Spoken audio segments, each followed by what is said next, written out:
Okay, let's first start by remembering that we can define a number by a sum, like 1 over 2 to the n, sum from n equal 1 to infinity.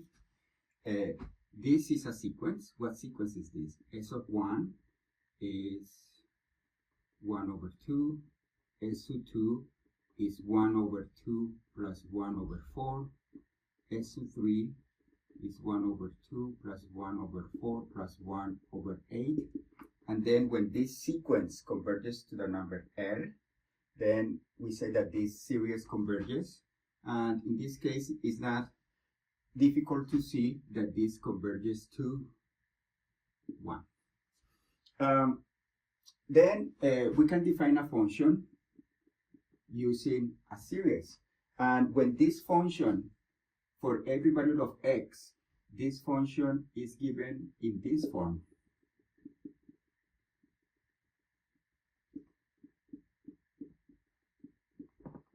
Then we say that this function is a power series. And we already know one example that we're going to be using.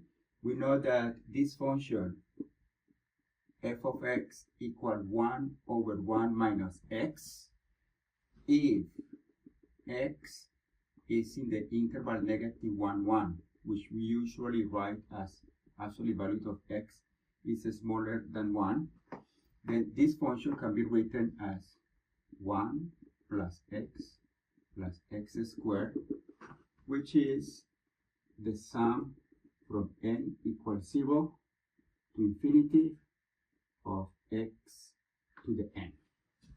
Notice that in this case, let me rewrite it better. This can be written as the sum from n equals 0 to infinity of x minus 0 to the power of n.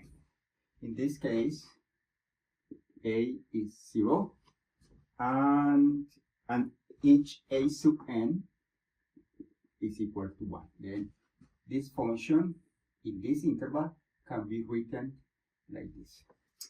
We're going to be calling a the center of the power series.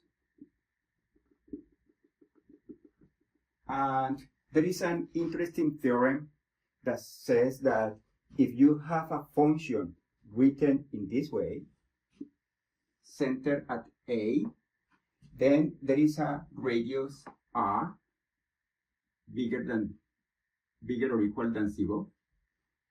And actually this radius can be infinity, such that this function is well defined. Is defined by a series that converges uniformly in the interval